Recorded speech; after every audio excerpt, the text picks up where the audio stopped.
everyone, and welcome to Jack and Cat Adventures. Today we're going to be making homemade applesauce. It's really easy, there's really no measurements, it's all to taste, okay? So I got started, I'm using Honeycrisp apples because I like that little tartness. If you don't like them so tart, maybe a Pink Lady or something like that. But I would do some Pink Lady with a little bit of tart because the Pink Lady is very sweet, okay? So what you want to do is just chop up however many apples you want. I'm doing 8. I've peeled them and cored them, and now I just cut them into any slices you want. It doesn't matter. I'm going to boil mine down to where I can get it pretty smooth. I like just a little bit of chunk in mine, not a lot. That's all up to you.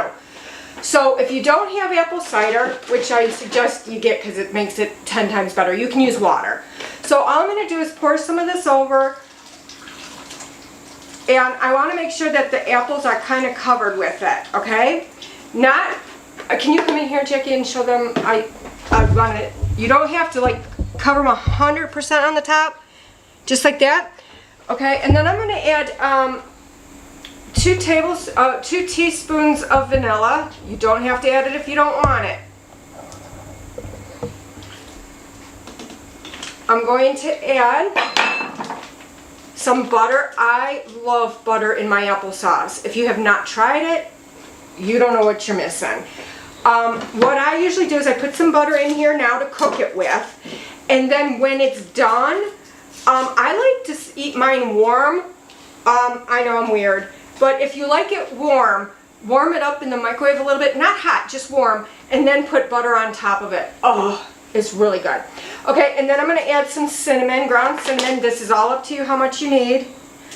And I can go back and add more. I'm just doing like a preliminary tasting after this, and then we'll add what we need, okay? Now I'm going to use brown sugar. I like the brown sugar because it gives it like a nice caramely taste. When you use the white sugar, you really just get sweetness. You don't get like a really good balance of flavors, I find. If you don't have brown sugar though, you can use white sugar.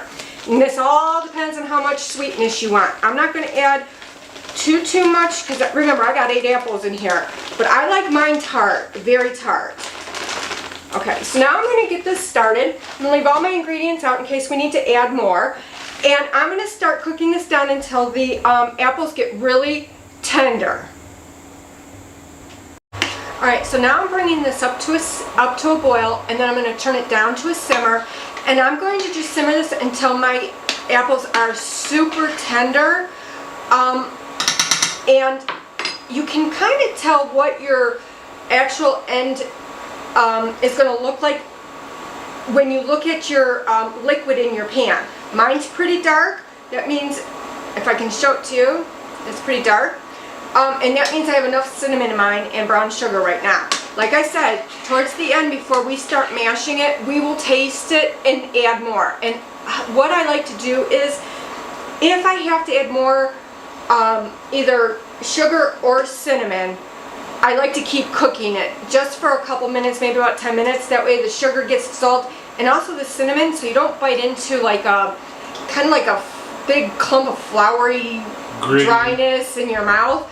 I don't like that. So like I said, at the end we will taste it, and I'll tell you if I'm going to add anything or I'm not, and then I'll show you the rest of the way.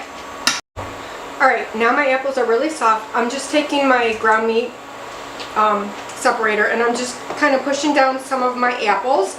Now if you like it chunky, leave it chunky. If you don't like it chunky, you can use an immersion blender in this. It's all up to you.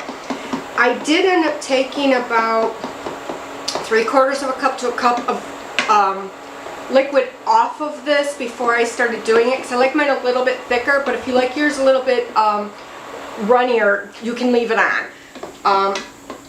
Sometimes it happens like I'm not sure how much I need, because each time I make it different, so I just kind of just pour the liquid in and then fix it later. So what I'm going to do is just keep knocking these apples down a little bit. I want it a little bit chunky and a little bit smooth, so I'm just going to like concentrate in one half of the pan on mushing and leaving the other half a little bit chunky. That's all I'm going to do. So please like, share, comment, and subscribe, and remember, you do you.